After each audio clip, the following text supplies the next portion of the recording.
जब किसी महिला के इरादे मजबूत हों, उसकी सोच ऊंचाइयों को छूती हो और उसका सफ़र दूसरों के लिए प्रेरणा बन जाए, तब वो सिर्फ एक नाम नहीं, एक मिसाल बन जाती है। आज हम वाइस 2025 की शुरुआत एक ऐसी ही महिला के साथ करने वाले हैं, जिनका नाम है मेजर मोहिनी गर्गे कुलकर्णी।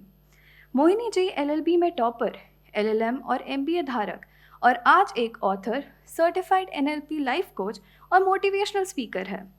उन्होंने भारतीय सेना में कश्मीर और हिमालय जैसे हाई रिस्क जोन्स में सेवा दी और 3 विशिष्ट पदकों से सम्मानित की गई। उनकी किताब अपराजिता भारत के उन बहादुर महिलाओं की आवाज़ है जिनकी कहानियां अक्सर इतिहास में अनसुनी रह जाती है। साथ ही वो दैनिक सकार की कॉलमनिस्ट भी है। मोहिनी जी हमें ये सिखाती है कि एक औरत हर क्षेत्र में श्रेष्ठ है, चाहे वो सीमा हो या समाज। इसी के साथ चलिए अब हम एक वीडियो देखते हैं उनकी लाइफ जर्नी के ऊपर।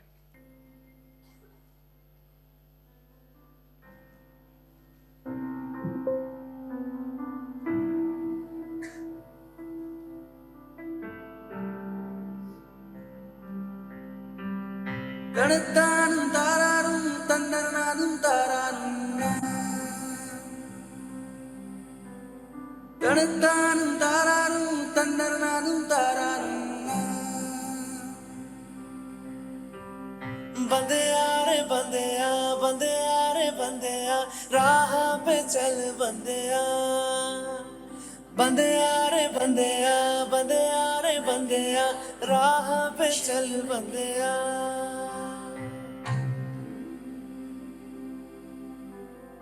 रुक जा रे बंदेया ये रात जरा सी है बात समझ बंदेया कुछ देर ही बाकी है रख यकीन आँखों से बादल आज हट जाएगा चाँद तेरी आँखों में बंदेया चल के आएगा तड़तानु तारानु तंदरनानु तारानु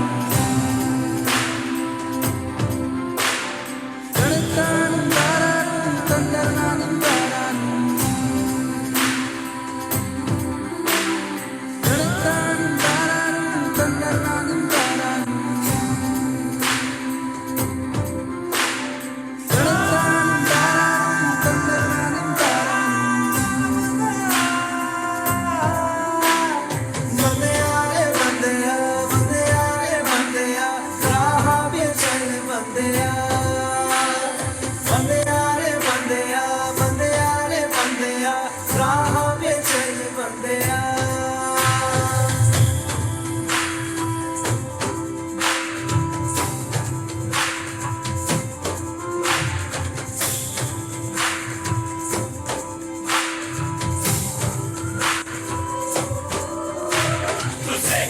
शुरुआत है तेरे हाथ में बदलाव है ना फर्ज से हो बेखबर तूने बहुत रख लिया है सबर हाँ अभी नहीं तो कभी नहीं सीधे पे चला ले आ ना आंख बंद कर जी बंदेया अब जरा ऊंचा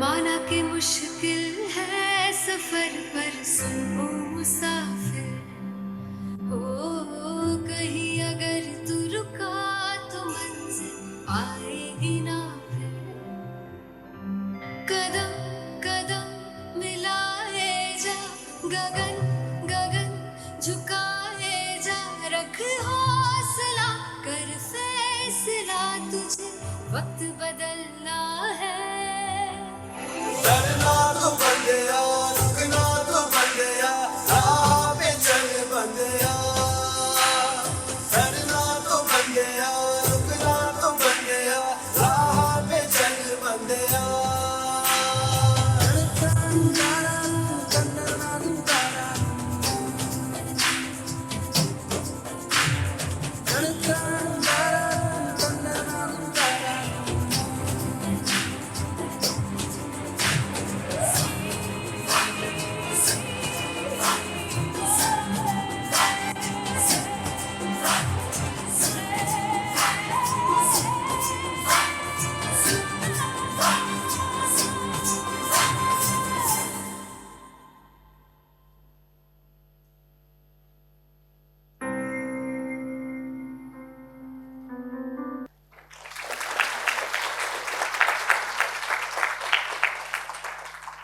और सभी को जय हिंद। Very good. तो सबसे पहले हम आपकी, क्योंकि ये लड़कियां छोटी बच्चियां हैं, तो आपके बचपन के बारे में हम जरा सुनना चाहते हैं, क्योंकि मेरे ख्याल से हर आदमी और औरत का बचपन ये बहुत महत्वपूर्ण रहता है, क्योंकि उसी में सारे बीज जो लगाए जाते हैं वो पौधे बन के फूलते हैं आगे।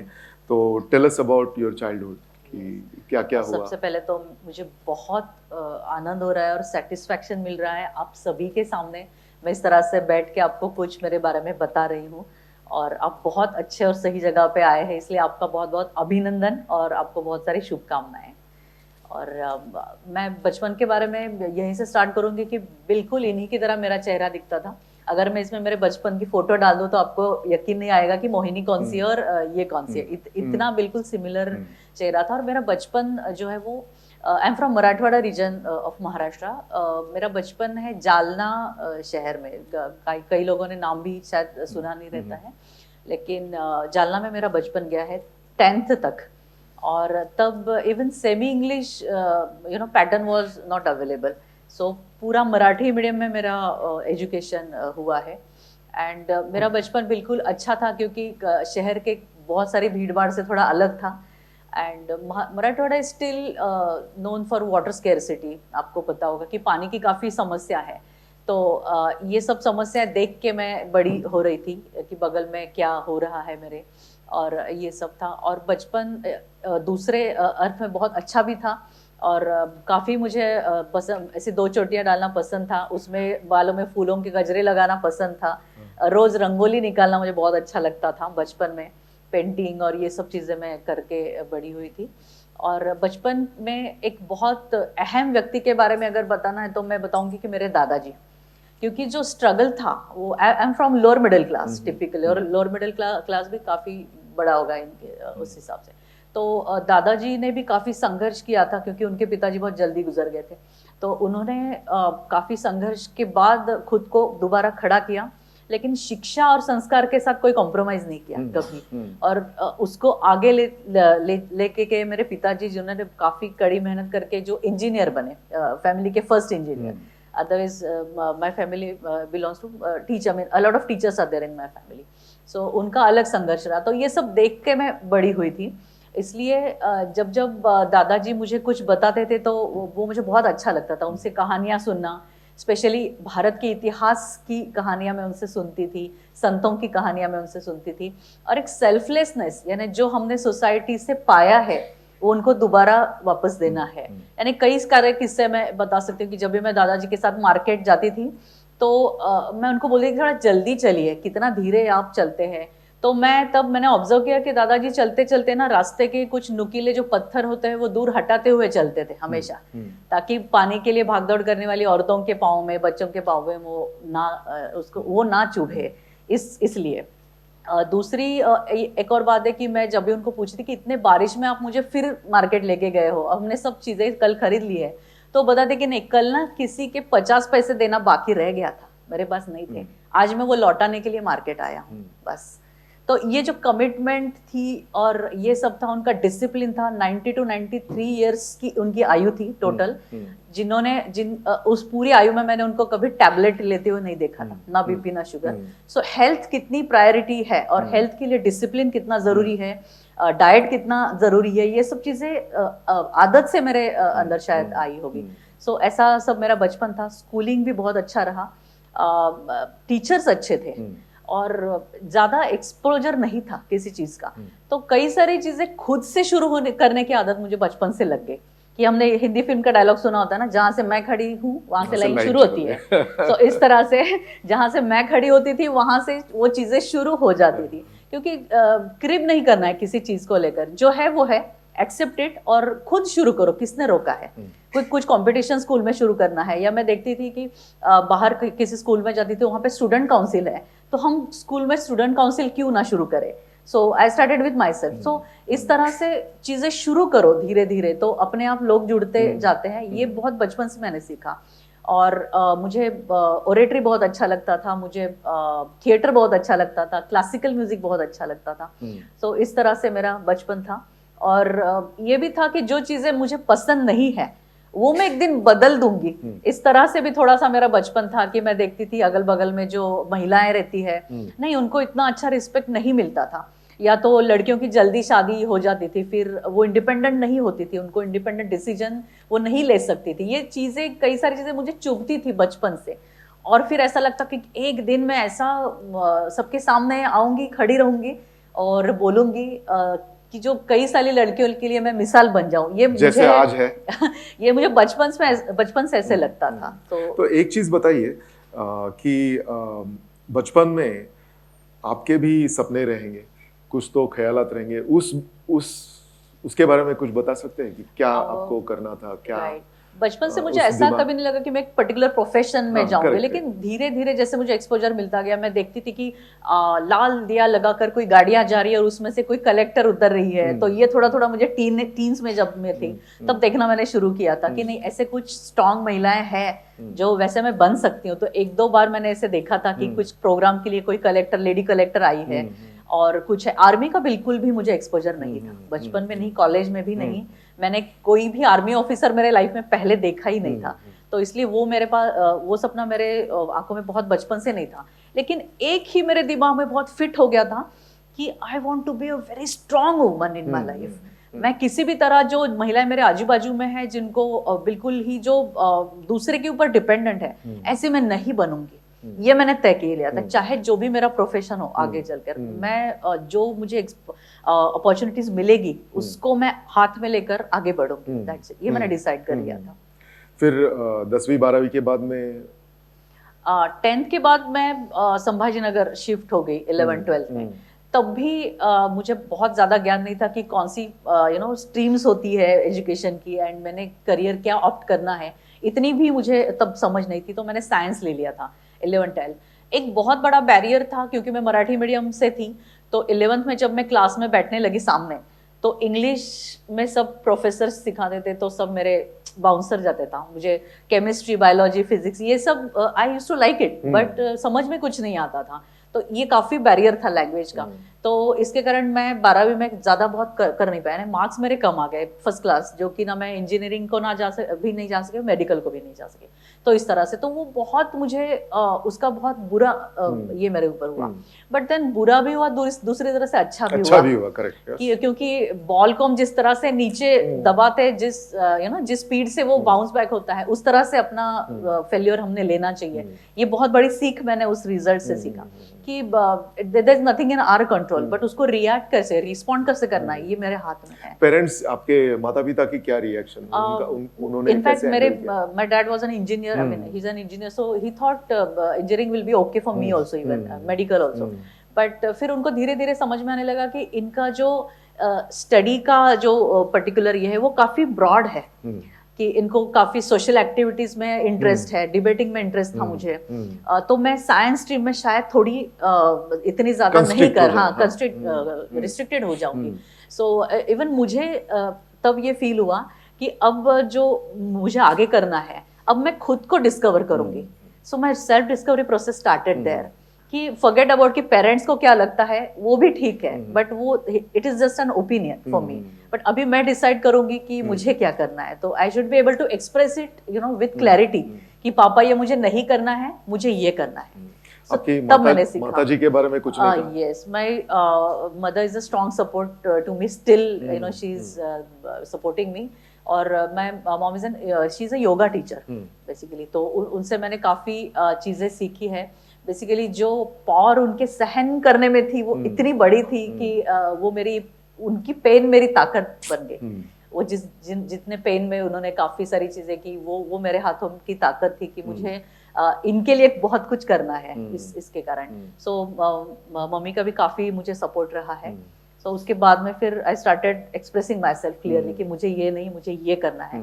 सो मैंने प्रपोज किया कि मुझे लॉ में इंटरेस्ट है, so should I go there. तो माय पेरेंट्स आल्सो सपोर्टेड कि ठीक है, अभी साइंस में नहीं कुछ कर पाई तो एटलीस्ट लॉ में कर लेना, इस तरह से। सो मैंने स्ट्रीम चेंज कर लिया, बट देन आई थॉट कि येस इट इज़ बेटर, क्योंकि मुझे काफ़ी पढ़ने के लिए मिला कि अपना भारत का जो भी है इतिहास है, संविधान क्या है और अपनी कानून पूरा व्यवस्था क्या है, ये सब मैंने काफ़ी इंटरेस्ट से पढ़ा। और एलएलबी में मैं अच्छा कर पाई, मेरे मार्क्स और कॉम्पिटिशन्स ने भी मुझे बहुत कुछ सिखाया, क्योंकि कई सारी कॉम्पिटिशन्स होती है, इनमें हमने ज़रूर हिस्सा लेना चाहिए। सो मेरे स्कूल में भी जो कॉम्पिटिशन्स होती थी वो भी, और कॉलेज के कॉम्पिटिशन्स में भी मुझे बहुत अच्छा कुछ मुझे सीखने को मिला है। स्कूल के कॉम्पिटिशन्स का मैं एक किस्सा यहाँ पे इनको सुनाना चाहूँगी कि जो हम बोलते हैं ना कि आखिरी दरवाजा भी हमने खटखटाना चाहिए, तो ये सब मैंने स्कूल में सीखा। क्योंकि ऐसा होता था कि स्कूल्स, काफ़ी सारे स्कूल्स की जो कॉम्पिटिशन, इंटर स्कूल्स कॉम्पिटिशन्स हम बोलते हैं ना, जिसके लिए हम दूसरे स्कूल में चले जाते हैं, तो ये जो डिस्टेंस था काफ़ी लंबा होता था। तो कई बार मम्मी पापा को टाइम नहीं होता था, मुझे अकेले जाना पड़ता था, या कहीं अपने आप रिक्शा में जाओ या कहीं बस पकड़ के जाओ, इस तरह से कॉम्पिटिशन्स के लिए मैं जाती थी। तो एक बार मैं जब कॉम्पिटिशन पहुंची तो मुझे बताया गया कि अभी कॉम्पिटिशन खत्म हो गई है and you are late, so जजेस are discussing about the results now. So फिर क्या करूं मैं, हर एक को एक पहला मोमेंट तो रो दूं ऐसा लगता है, पर वैसे नहीं करना है। तो मैं गई, मैंने थोड़ा सा डेयरिंग किया और मैं उनके केबिन में चली गई। मैंने कहा सर इट्स ओके, आप बिल्कुल रिजल्ट्स डिक्लेयर कीजिए, डिस्कस कीजिए और पहले बाद में डिक्लेयर कीजिए, बट तब तक जो मैंने इतनी सारी मेहनत से मेरा जो परफॉर्मेंस प्रिपेयर किया है, चाहे कुछ कथा हो या जो भी मेरा ये था भाषण था, तो मुझे आप सबके सामने परफॉर्म करने की परमिशन दे दीजिए, दैट्स इट। उस एक मोमेंट के लिए मैंने वो प्रिपेयर किया है कि सब मेरे सामने बैठे और मैं उनके सामने बोलूं जो मैंने प्रिपेयर किया है, दैट्स इट। तो इतने आप मुझे कुछ मिनटों की परमिशन दे दीजिए। तो they thought and they said okay, by the time we discuss about the results you can do it. और वो भी बाहर आकर बैठ गए luckily, and then I performed so well, they had to consider my name for the first number. So इस तरह से मुझे वो ट्रॉफी मिली। अगर मैंने तब छोड़ दिया होता कि अरे अब कंपटीशन चली गई, I can not do anything, तो ऐसे मोमेंट पे हमने थोड़ा एक और आगे कि नहीं, एक दरवाजा कुछ बाकी होगा खटखटाना, चेक करना चाहिए हमेशा। तो जो भी बंद पड़े बिल्कुल लास्ट मोमेंट तक ट्राई करना नहीं छोड़ना है। चलो मैं उनको बता ही दूं या मैं उनको रिक्वेस्ट ही कर लूं, इस तरह से ऐसे कई बार हुआ मेरे साथ कि कुछ कारण से मैं ये होगी, पर फिर भी मैं ट्राई करती रही बार बार। और कॉलेज के इससे भी काफ़ी किस्से थे। जब मैं कॉलेज में एलएलबी में, तब भी मैंने कॉम्पिटिशन्स में जाना नहीं छोड़ा, क्योंकि मुझे वो अच्छा लगता था कि दूसरे स्कूल या कॉलेजेस में जो लड़के लड़कियां रहते थे वो किस तरह से सीख रहे हैं, उनके अदर एक्टिविटीज़ में वो क्या कर रहे हैं, ये सब जानना मुझे बहुत अच्छा लगता था, ताकि वो मैं उनसे सीख पाऊँ। तो कई बार ऐसा था कि मुझे याद है, मैं और मेरी एक फ्रेंड, हम संभाजी नगर से नासिक जाने वाले थे और काफ़ी बारिश हो रही थी, जैसे आज सुबह भी लगातार बारिश हो रही है उस तरह से, और हमारी बस छूट गई बस स्टैंड पहुंचते। तो she was my senior actually, तो वो भी काफ़ी पैनिक करने लगे कि इस तरह से हमने रिजर्वेशन भी निकाला और ये बस चली गई। स्टिल फिर मैंने वही किया शांति से, फिर वहाँ पे देखा, सबका हेल्प लिया, कंडक्टर जो भी थे, वो बस स्टैंड था, छोटा सा बस स्टैंड था, उनको मैंने समझाया इस तरह से हम जाने वाले हैं, हमारे पास एक्स्ट्रा पैसे नहीं है कि मैं तुरंत दूसरा टिकट निकाल के पीछे पीछे चली जाऊँ, आप हमारा टिकट प्लीज एडजस्ट कर दोगे दूसरे बस में। And it happened. तो हम वहाँ पे पहुँचे। देन काफ़ी सारी मुश्किलें और भी थी कि जो ऑर्गेनाइजर्स थे, हम वहाँ पे रात में पहुँचे और ऑर्गेनाइजर्स के जो नंबर थे, तब लैंडलाइन होता था, एसटीडी में जाओ, लैंडलाइन में फ़ोन घुमाओ, वो कोई उठा ही नहीं रहा था। अब रहने के लिए कहाँ जाएंगे रात में, और हर एक चीज मोबाइल नहीं था, इसलिए कि पापा ऐसे हो गया, मम्मी ऐसे हो गया, नो मेरा प्रॉब्लम है, मैं सॉल्व करूंगी। इस तरह से थोड़ा रहता है ना, तलवार निकाल के मैं झांसी की रानी और मैं सॉल्व करूंगी, उस तरह से मेरा टेम्पो होता था। तो फिर इस टाइम पे मुझे क्या मेरे पास था, मेरे पास एक छोटी डायरी रहती थी, वो मैंने मेंटेन करना शुरू किया था कि जिस किसी कैंप के लिए मैं जाती थी, जैसे आज आप कई सारी जगहों से इकट्ठा हुए हो, तो उन सब के मेरे पास कांटेक्ट नंबर्स होते थे उस शहर के, और उन लड़कियों के नाम, फ्रेंड्स। तो मैंने एसटीडी से ऐसे मेरे एक फ्रेंड को फ़ोन किया कि ऐसे ऐसे इमरजेंसी में हम दोनों हैं। हम उनके घर गए, उनके घर उस रात रुके, खाना खाया, और फिर दूसरे दिन मैं कंपटीशन के लिए अपीयर हो गई।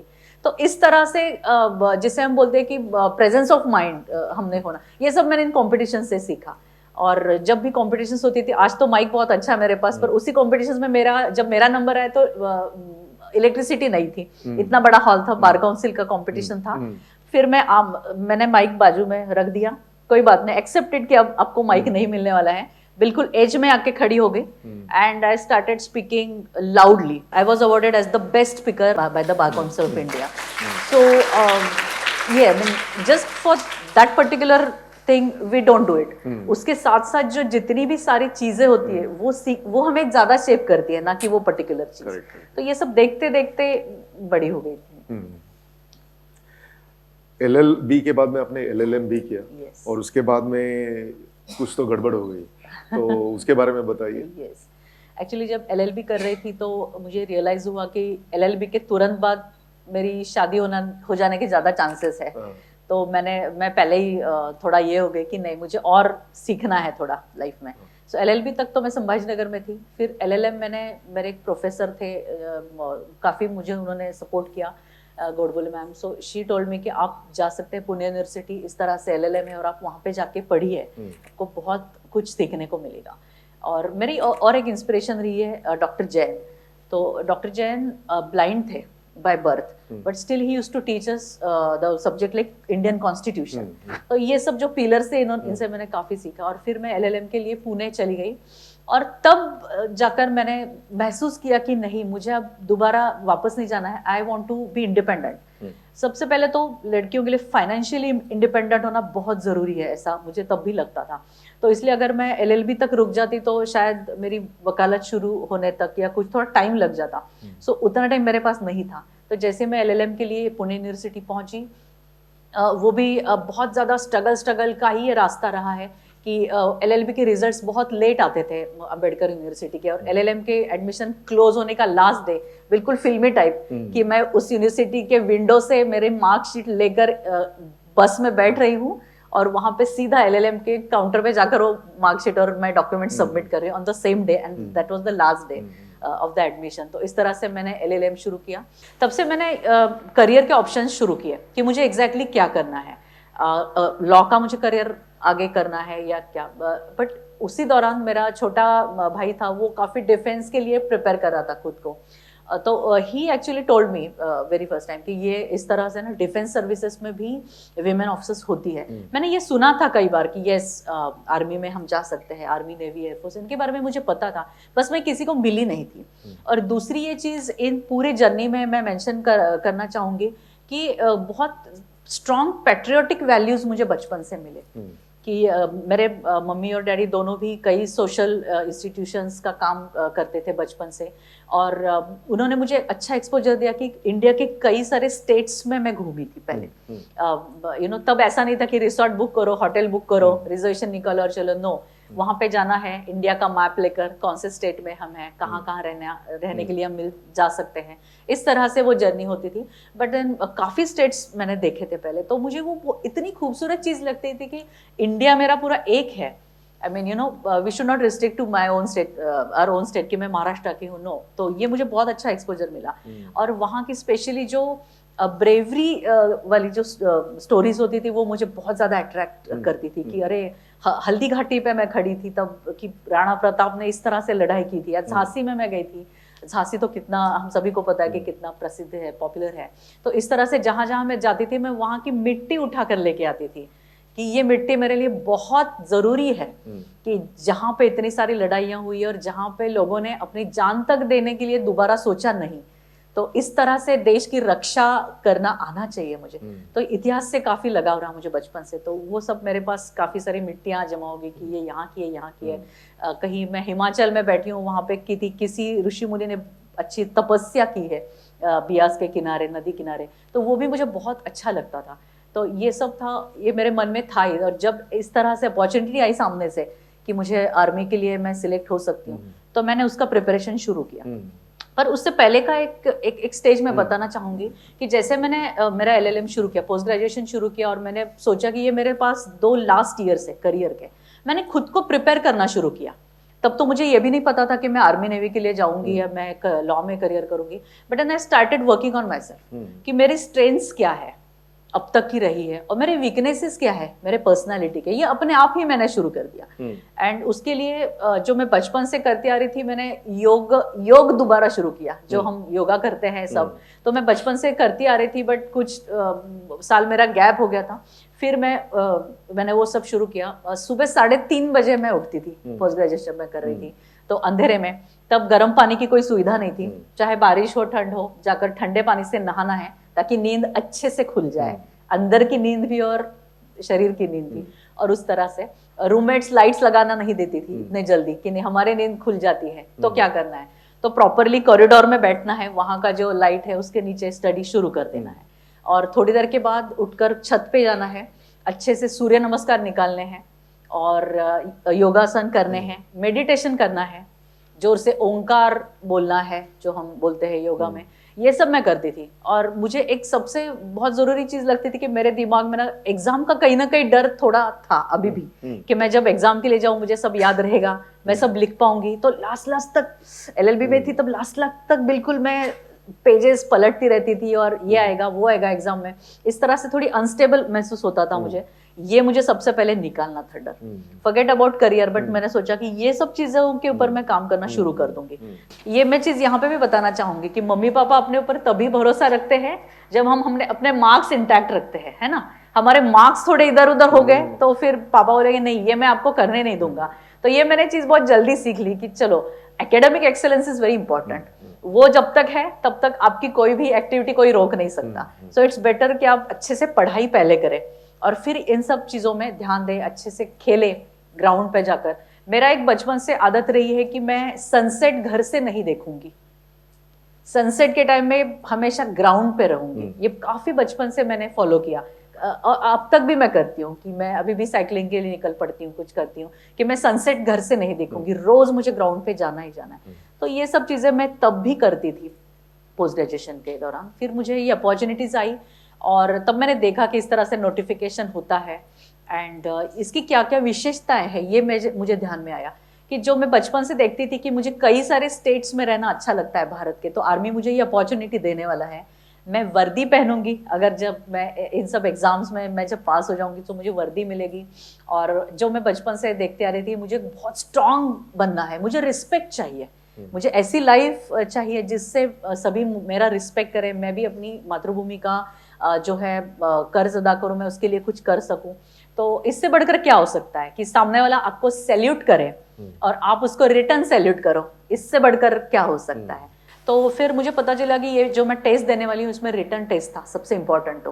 तो मैथ्स का तो मुझे काफी डर बैठा था मेरे दिमाग में, इसलिए मैंने लॉ के लिए मैथ्स नहीं पढ़ना पड़ेगा ऐसा मुझे लगा, बट मैं घुमा फिरा कर मैथ्स पे आ गई जब मुझे यूपीएससी का प्रिपरेशन करना था। बट तब वो बैरियर मैंने निकाल दिया, क्योंकि सब अभी डिसिप्लिन होता है कि ये मैथ्स है, ये साइंस है, ये संस्कृत है, ये हिंदी है, ऐसा कुछ नहीं है। सभी रास्ते कहीं ना कहीं एक दूसरे के साथ टकराते हैं। तो इस सभी डिसिप्लिन से मुझे प्यार करना चाहिए सबसे पहले, तो ये सभी में मैं सक्सेसफुल हो पाऊंगी। तो मैंने दोबारा फिर मैथ्स की किताबें खोली, यूपीएससी का प्रिपरेशन किया। और आर्मी के लिए सबसे इंपॉर्टेंट हिस्सा होता है SSB interview, service selection board का इंटरव्यू होता है। उसे इंटरव्यू बोलते हैं बट इंटरव्यू नहीं है वो, एक्चुअली 5-6 डेज का वो होता है पूरा। आर्मी के बारे में बताऊं तो उसके सिर्फ 4 सेंटर्स है अपने देश में, वहां पर जाकर आपको रहना पड़ता है। अगर आपका पूरा रिटर्न क्लियर हो जाए, आपका नाम आ जाए, इसके लिए ना अभी से आप वेबसाइट्स होती है, official websites, join army, join navy, join air force, इस ये वेबसाइट्स आप देख सकते हैं। हैबिट लगा लीजिए तो आपको पता चलेगा अभी से कि नोटिफिकेशंस किस तरह से डिक्लेयर होती है, कब कब आते हैं, उसे भरना कैसे होता है, ये सब चीजें। तो जब मैं एसएसबी पहुंची तो रेलवे स्टेशन पे काफी सारी लड़कियां वहां पे जमा हो गई थी। मुझे आज भी याद है पहला दिन तो भोपाल के रेलवे स्टेशन पे मैं आ गई थी, मेरी भी ऐसी लंबी चोटियां थी एंड वो जो लड़कियों का जो ड्रेस था, उनकी लैंग्वेज थी, उनका पहराव था, उसी से मुझे थोड़ा सा ये हो गया था कि कोई दिल्ली से थी, कोई चंडीगढ़ से थी, बेंगलोर से थी, काफी बड़े शहरों से वहां पे ये सब लड़कियां आई थी। तो मैंने कहा चलो भाग चलते हैं यहाँ से कि इसमें मुझे यहाँ पे मैं कहाँ टिक पाऊंगी, ऐसा मुझे थोड़ी देर लगा।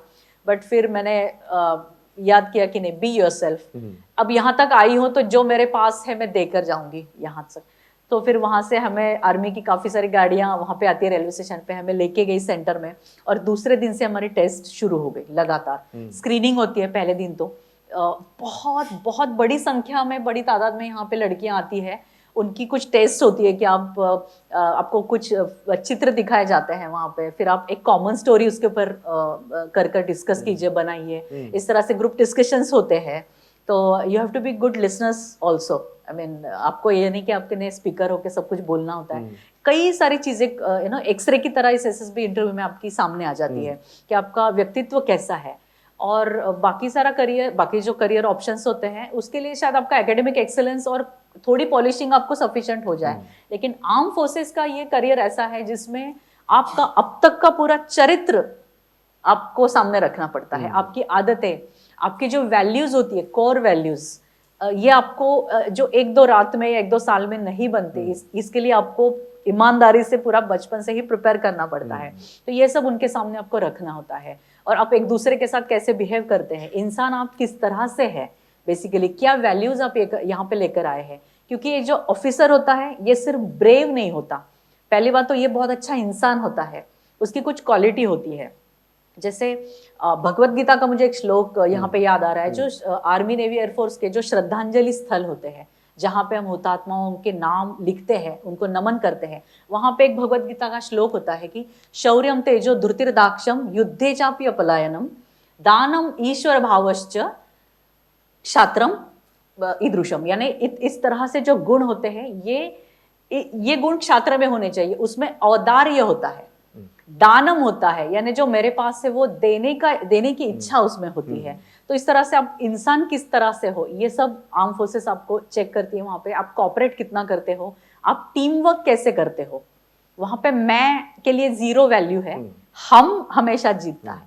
तो इस तरह से ये सारी टेस्ट थी। उसके बाद आपका इंटरव्यू भी होता है, आपका एक पैनल सामने होता है बैठा, और आपको बहुत सारे क्वेश्चंस आते हैं, और फिर आपको एक साथ बोलना शुरू करना होता है बाद में। I mean, you have to start. I mean, they just keep asking the questions rapidly, and you have to store those questions in your memory and then start speaking about it. So आपका पूरा life journey आप उनके सामने open कर देते हैं without losing confidence, without losing clarity. तो बोलने के लिए सबसे इंपॉर्टेंट बात क्या है? Clarity of thoughts. आपके माइंड में क्लैरिटी होनी चाहिए। आपको सिंपल सा सवाल होता है कि आप आर्म फोर्सेस क्यों ज्वाइन करना चाहते हैं। आपको लगता है कितना सिंपल सवाल है, मैं बोल दूंगी कि मुझे देशभक्ति करनी है, मुझे देशभक्ति बहुत अच्छी लगती है, मुझे वर्दी पहननी है, तो इसलिए मैं ज्वाइन करना चाहती हूँ। बट हर एक ऐसा ही जवाब देगा। बट वो सब प्रूव करने के लिए कि हम आपको वर्दी क्यों दे, ये प्रूव करने के लिए आप कितनी वैल्यूज साथ में लेके आए हो और आप उसको किस तरह प्रोजेक्ट करने वाले हो, ये ज्यादा जरूरी होता है। So you need to be practical there, extremely practical. तो जैसे मुझे भी इंटरव्यूअर ने पूछा था कि आपका ये पहला ही अटेम्प्ट है, सो बाकी लोगों का तो 3-3, 4-4 अटेम्प्ट्स है, तो will prefer them, right? So you will come back again. आपका ये अब अगर हम रिजेक्ट कर देंगे तो आप दोबारा आ सकते हैं। तो मैंने बोला सर एक्सट्रीमली सॉरी, मैं शायद ना आ पाऊँ बाद में, मेरे लिए और आर्मी के लिए ये शायद आखिरी मौका होगा। I was so over confident at that time. So यानी ब्रैकेट में आपको अगर सिलेक्ट करना है तो अभी सिलेक्ट कीजिए, I will not come back again. So I was that practical, क्योंकि मेरा प्लान, और सही में मेरा प्लान ए, मेरा प्लान बी और मेरा प्लान सी सब रेडी था करियर का। अगर मुझे ये नहीं हुआ तो मैं साइमल्टेनियसली जजेस के एग्जाम के लिए अपियर होने वाली थी, वो नहीं मिला तो मैं लॉ फर्म्स में अप्लाई कर चुकी थी ऑलरेडी। ब्रिटेन में 1-2 फर्म्स के लिए भी मैं अप्लाई कर चुकी थी। So because of all these plans and because I was extremely practical, that confidence, that level of confidence automatically got reflected in my SSB interview, कि यहाँ से जाऊंगी तो मैं खाली हाथ नहीं जाने वाली। This experience itself is very important for me, और ये this is just a medium, तो मैं कुछ अच्छा कर लूंगी मेरे लाइफ में सर, मैंने उनको बोल के मैं बाहर आई थी। तो then but I don't know, मुझे लगा था कि अभी मुझे कोई नहीं सिलेक्ट करने वाला यहाँ पे, बट वैसे हुआ नहीं। SSB में I got selected। मेडिकल काफी ज्यादा होता है, health is extremely important. SSB interview के बाद जो मेडिकल राउंड्स होते हैं उसके बारे में बताने लगूं तो आपको बहुत आश्चर्य लगेगा। बताइए आपके बाल से लेके खाल तक, यानी एवरीथिंग गेट्स टेस्टेड देयर। मैं सही बता रही हूँ, आपके हेयर से लेके आपकी जो भी है कान, आपकी आंखें, आपकी सोनोग्राफीज होती है, आपकी सर्जिकल जो आपकी स्ट्रेंथ होती है, मसल स्ट्रेंथ होती है, आपकी जो बोन्स की कैपेसिटी होती है, आपके जो कर्व्स होते हैं, नीचे जो अपना पाँव होता है उसके जो कर्व्स होते हैं वो भी मेजर होते हैं, आपके नीज मेजर होते हैं, ये सब कुछ चेक होता है वहां पे। ताकि इट डजंट मीन कि आप में कितनी स्ट्रेंथ है ये चेक होता है, बट आपको अगर ट्रेन करो तो वो ट्रेनिंग एब्जॉर्ब करने की कैपेसिटी कितनी आप में है, फ्लेक्सिबिलिटी कितनी है, मेड भी माइंड की फ्लेक्सिबिलिटी हो या शरीर की फ्लेक्सिबिलिटी हो। ये जो एसएसबी के दौरान साइकोलॉजिकल टेस्ट होते हैं, those are very important test, उसमें भी काफी सारे क्वेश्चंस रैपिड फायर होते हैं। It is so fast, you cannot think twice before answering. आपको एक क्वेश्चन एक ही बार पढ़ने के लिए मिलेगा और टिक टिक टिक टिक टिक फटाफट, इतना कम टाइम होता है। 1 मिनट तो दुनिया इधर उधर कर देता है, 1 मिनट बहुत ज्यादा टाइम होता है। ये वहां पे जाके पता चलता है हमें कि इतने सारे क्वेश्चंस फाट फाट फाट फाट फाट, आपको दोबारा चेक कर, इसका मैं कुछ फैब्रिकेट करके आंसर लिखूं, इतना टाइम ही नहीं देता आपको कोई। सो आपका ओरिजिनल सब बाहर आ जाता है कि आप में कितनी फ्लेक्सिबिलिटी है, ये सब चीजें। And then I got selected. SSB के बाद एक बहुत इंपॉर्टेंट फेज होती है all India merit list. It is not sufficient to get selected in SSB interview. इन चारों सेंटर्स से जो रिकमेंड हो जाते हैं, उनकी एक ऑल इंडिया मेरिट लिस्ट भी लगती है। सो उसमें भी आपका नाम आना जरूरी है, यहाँ पे अपने मेरिट के साथ एसएसबी पास करना जरूरी होता है। सो ये सब था। और एक दिन मुझे पता चला कि घर पे टेलीग्राम आया है and I got selected and I'm called for the training in Officers Training Academy Chennai. तो मैं वहाँ पे पहुंची एक दिन। सो वहाँ पे तो बहुत ही रंगारंग प्रोग्राम के किस्से क्या बोलते हैं मेरे पास है कि हम सब लड़कियां वहाँ पे गए हैं, जब जो ऑफिसर्स ट्रेनिंग अकेडमी था चेन्नई। बट आप सभी की जानकारी लेके मैं बता दूं कि अभी जो नेशनल डिफेंस अकेडमी है, इसमें भी लड़कियां जा सकती है और कुछ ही दिनों में उनकी पासिंग आउट परेड भी होने वाली है। तो अभी तो कोई किसी भी एकेडमी में आप जा सकते हैं आर्म फोर्सेस के। तब ऐसा नहीं था, तब लड़कियों की आर्मी की एक ही एकेडमी थी, ऑफिसर्स ट्रेनिंग अकेडमी चेन्नई, जो कि शॉर्ट सर्विस कमीशन के लड़के और लड़कियां दोनों को ट्रेन करती है। बहुत अच्छी है। आपको जब भी कभी मौका मिले किसी फौजी जो फॉर्मेशंस होते हैं अलग अलग, उसमें जाने का, किसी एकेडमी में जाने का, तो जरूर जाइए।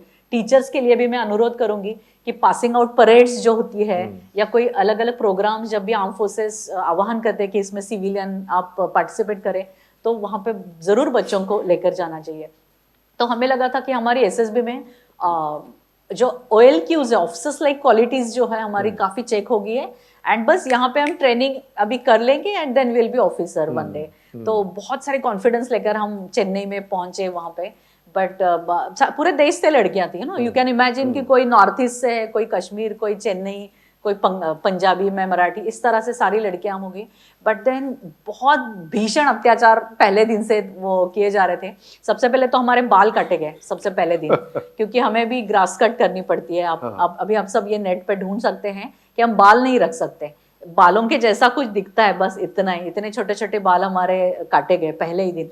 तो हमारी ये सारी बेसिकली ना मेंटल बैरियर्स दूर होने लगे धीरे धीरे कि मैं लड़की हूँ, ये दिमाग से चला गया। यहाँ पे लड़के और लड़कियां दोनों हम एक साथ आ गए। सो एकेडमी हमें सिखाती है कि आप ऑफिसर पहले हो, बाद में लड़कियां लड़का, जो भी है, ऑफिसर्स फर्स्ट। तो ये जो था मन में, और उससे भी पहले आप सोल्जर हो, एक सोल्जर हम यहाँ पे प्रिपेयर करने वाले हैं। तो आपको बाल, आप दिखते कैसे हैं, आपका गोरा है या काला रंग है, इन सब चीजों से मेंटली हम बाहर आ गए पहली बार। क्योंकि हमें कभी सर्वाइवल कैंप्स में ले जाते थे वहां पे कि आप बहुत डिफिकल्ट सिचुएशन में कैसे सर्वाइव करेंगे। आप किसी को मार के खा सकते हैं या किसी कुछ चीजें पका के जंगल में उसे खा सकते हैं, आपको जिंदा रहना है, आपकी रिस्पॉन्सिबिलिटी है जिंदा रहने के लिए, सर्वाइव होना है। तो ये सब चीजें था। और उसमें आप कीचड़ में जा रहे हैं, जंगल जहाँ पे है, या बारिश है, आप बिल्कुल घुटने हैं, उससे ऊपर तक भी पानी में आप कहीं पे भी जा रहे हो, गंदे पानी में जा रहे हो। सो ये सब चीजें नहीं रही, कहीं पे भी आपको जा सकते हैं आप सर्विस में। इसलिए आपको बहुत टफेस्ट ट्रेनिंग वहां पे दी जाती है। हर एक वेपन हम फायर करते हैं, इंक्लूडिंग रॉकेट लॉन्चर। आपने सबसे पहले एक मेरे फोटोग्राफ देखा होगा कि कंधे पे इतना बड़ा रॉकेट लॉन्चर है। वो जब हम फायर करते हैं उसके बाद 2-3 दिन हमें सुनाई नहीं देता है, इतना जोर से वो धमाका होता है, कई बार कानों से खून भी थोड़ा सा आने लगता है। It is that tough. तो सारी LMG होती है, कई सारी जो वेपन्स होते हैं उनको खोलना, बंद करना, उनका मेंटेनेंस, उनको साफ सुथरा रखना। वहाँ पे संडे भी ऑफ नहीं होता।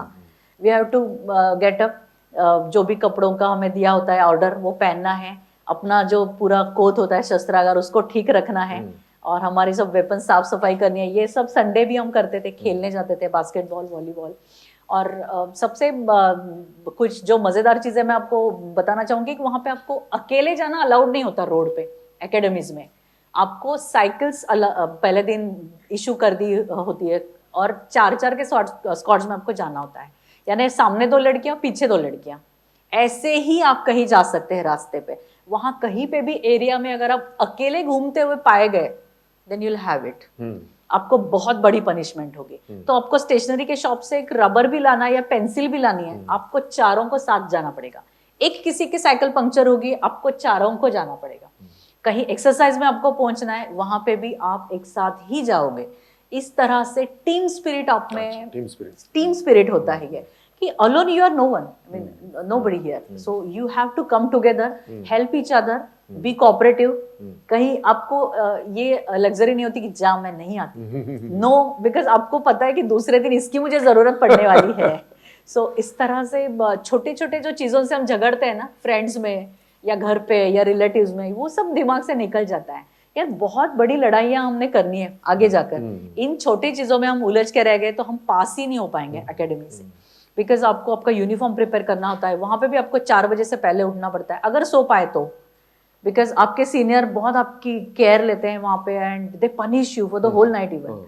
आपको रोलिंग करनी है, आपको क्रॉलिंग करनी है, आपके ये पूरे फूटे हुए हैं, उसमें पस भरा है, और फिर भी आप उसी से क्रॉलिंग कर रहे हैं। आपको 1 किलोमीटर 2 किलोमीटर आप सिर्फ आप रोलिंग करके जा रहे हैं। सो इस तरह से काफी कड़ी पनिशमेंट्स होती है, क्योंकि आपके मसल्स भी स्ट्रेंथन करने होते हैं। आपको रोप चढ़नी होती है, वर्टिकल रोप्स होती है, उतरना होता है। वेपन आपको, जब पहले दिन हम वेपन हाथ में लेते हैं तो हम उनको ठीक से उठा भी नहीं पाते, यू नो, आर्म्स इतने स्ट्रांग नहीं होते हैं, बट फिर वही वेपन आपको ठीक से पकड़कर प्रॉपरली टारगेट हिट करना होता है। वहां तक आपका जो ट्रांसफॉर्मेशन होता है इसमें, दैट इज वेरी इंपॉर्टेंट। हमें उस्ताद होते हैं कई तरह सिखाने के लिए, और आर्मी का जो ऑफिसर होता है, हम बोलते हैं कि खड़े रहने से पता चलता है कि ये ऑफिसर है, एयरफोर्स का है, आर्मी का है। तो ये इन सब में ड्रिल बहुत इंपॉर्टेंट होता है एकेडमी में। शूज को नीचे से 12-13 नेल्स ठोके होते हैं लोहे के काफी, और बड़े बड़े शूज होते हैं, उसका वेट ही 1-1.5 kg से ज्यादा होता है। उनको पहन के हम पहले दिन चल नहीं पाते, बट उसके साथ हम ड्रिल करना सीखते हैं धीरे धीरे। एंड बेल्ट कैसे पहनना है, क्योंकि जो वर्दी आपको मिलने वाली है उसकी सबसे पहले आपने इज्जत करना सीखना है, और इज्जत करना सीखना है, उसको ढंग से पहनना होता है। तो आपकी कितने बटन्स दिखने चाहिए बेल्ट के ऊपर, आपके शू लेस कैसे टाई करनी है। अगर एक लड़की के शू लेस को ट्विस्ट है, the whole company will pay for it, सबको पनिशमेंट मिलेगी। सो सबसे पहले हमें लाइन में खड़ा कर दिया गया, और हमारे उस्ताद पूरे चेक कर रहे थे किसी के बाल बड़े नहीं है, किसी के बेल्ट ठीक से लगाया है, शूज चमक रहे हैं प्रॉपरली, उसमें अपना चेहरा दिखना चाहिए। ये सब आपको रात भर होता है ये सब करने के लिए। So instead of sleeping you can do all this thing. तो ये सब वो एक एक को बाहर निकाल रहे थे पहले दिन।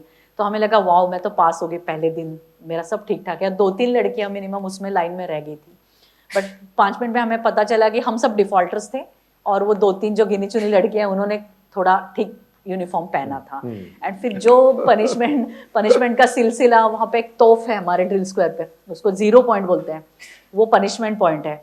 टच एंड कम बैक, आते सब भागते भागते आते हैं, फर्स्ट 5 विल कम इनसाइड, बाकी फिर दौड़ेंगे। तो नेक्स्ट 1 आवर आप सिर्फ दौड़ते रहोगे, ताकि नेक्स्ट टाइम जब आप पॉलिश करो तो आपको ये सब याद आ जाए। हाँ, सो हमें हमेशा ये बताया जाता है कि it's up to you to find madness in the method और some method in this madness. So इस मैडनेस में काफी सारे मेथड है, धीरे धीरे हमें पता चलता है। हमें मूवीज दिखाई जाती है एकेडमी में, एक इंग्लिश मूवी और हिंदी मूवी, वहां पे मूवी थिएटर है बड़ा सा, बट वहां पे सोने की परमिशन नहीं है। जैसे ही हम पहले बार वहां पे हम अंदर चले गए, अरे wow this is so nice atmosphere, AC चल रहा है, और 2 मिनट के अंदर नींद इतनी ज्यादा आ रही थी। फिर हमें जगाया गया, लाइट्स लगाए गए, चेयर के आर्म्स के ऊपर हम खड़े रहे और मुर्गा बने। तो नेक्स्ट टाइम लगने लगा मत ले जाइए, हमें मूवी नहीं चाहिए इस तरह से। बट यानी ये सिखाने की कोशिश है कि जो आप कर रहे हो वो पूरी मेहनत, पूरे दिल लगा के कीजिए। और दूसरी बात, आर्म फोर्सेस का ये एक बहुत बड़ा इम्पोर्टेंस है, मैं कहूँगी, या वैशिष्ट्य है अलग तरह से, कि इट्स नॉट अ प्रोफेशन।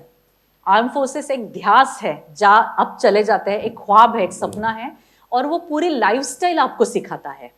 तो आपको मूवी देखना आना चाहिए, आपको डांस करना आना चाहिए। इट्स नॉट, आपने मेरे फोटोज में देखा होगा, हम होली मना रहे हैं, ये सब बॉर्डर के फोटोग्राफ्स हैं, हम वहां पे दिवाली मना रहे हैं, और ये सब हम कर रहे हैं। तो ये सब आर्म फोर्सेस सिखाती है कि दुखी आत्मा नहीं रहना है, कि जिंदा दिल होना चाहिए आदमी। आप पोएट्री गाओ, आप गाना गाओ, आप भांगड़ा करो, इस तरह से आदमी का जो नजरिया होता है कि दुख में भी आपने अच्छा रहना है, ये सब हमें इनकलकेट किए जाते हैं। या तो हम सिलेक्ट ही इस तरह से होते हैं कि कोई नहीं, कितना भी नुकसान हो गया, जैसे कोई जवान जख्मी हो जाता है तो वो बोलेगा कोई नहीं, मेरी एक टांग तो है ना, ये मेरे साथ क्या हो रहा है, ऐसा वो कभी रिएक्ट नहीं करेगा। कोई बात नहीं, कुछ मुझे लगा है बट मेरी टांगे है, मेरा कुछ है जो मैं वापस ले जाऊंगा, मेरी जान में है, तो वो उससे सेलिब्रेट करेगा। तो ये जो नजरिया आर्म फोर्सेस आपको देती है, ये सब हम एकेडमी से ही देखना शुरू कर देते हैं। हमें श्रद्धांजलि स्थल लेके गए वहाँ पे, and then we came to know that हम यहाँ पे आए हैं कुछ महीने पहले, यहाँ से जो पास आउट हुआ है ऑफिसर, उसको श्रद्धांजलि देने के लिए। he did supreme sacrifice for our country on the borders. So फिर हम काफ़ी सीरियस हो गए कि हम कितने छोटी चीज़ों पे क्रिप कर रहे थे कि हमें इतनी पनिशमेंट्स मिलती है, हमें रेस्ट नहीं मिलता है बिल्कुल, और हम कितनी बड़ी बड़ी वेपन्स उठाते हैं। कई बार हमारे जो रूट मार्चेस होते हैं 40 किलोमीटर्स, देखिए 40 किलोमीटर्स आपको जाना है, दौड़ना है, वो भी पीठ को 16 kg वेट लगाकर, जो आप ऐसे भी उठाने के लिए थोड़ा दोबारा सोचोगे कि मैं इतना वेट उठा पाऊंगी, हाथ में राइफल है। तो ये सब आपको नाइट रूट मार्च होता है, आपको क्रॉस कंट्री में दौड़ना होता है 10 किलोमीटर 20 किलोमीटर, ये सब चीज़ें होती है। कैंप्स में आपको स्विमिंग करना है, आपको 10 मीटर से जंप करना है when you don't know how to swim, आपको स्विमिंग टैंक में जंप मारनी है, आपको डेयरिंग दिखानी है हर इसमें कि इसमें मैं कैसे रिस्पॉन्ड करूंगी। ये सब चीजें होती है। बट देन आप इस तरह से कोई न्यूज सुनते हो कि इसने सुप्रीम सैक्रिफाइस किया है, he is no more, he led his life for our country, तो हमारा कुछ भी नहीं है यहाँ पे। सो फिर हम ऐसे कुछ किस्से हमारे साथ हुए जिससे हमारी नींद खुल गई, and then we took our training very seriously, and with flying colours we passed out from our academy. Last day बहुत अच्छा था, गवर्नमेंट की तरफ से आपके मम्मी पापा को इनविटेशन मिलता है कि आपकी बेटी है, आपका बेटा अभी ऑफिसर बनने जा रहा है भारत के आर्म फोर्सेस का, एंड आप ये देखने के लिए आई है। सो आपके जो स्टार्स लगते हैं आपकी यूनिफॉर्म के ऊपर, ये आपके मम्मी पापा लगाते हैं। अच्छा।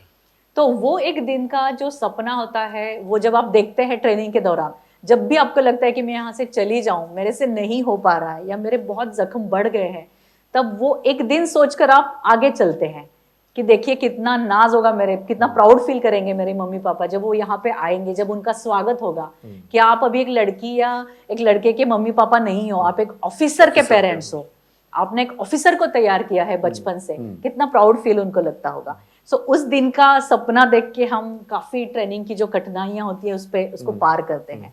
सो मम्मी पापा आते हैं सबके, एंड वो सब उनको हम अकेडमी दिखाते हैं, and this is how we earn our वर्दी प्रॉपरली। इस वर्दी को सब कुछ लगा होता है, इसमें अपने एक के ख्वाब नहीं होता है, सपना सभी का होता है।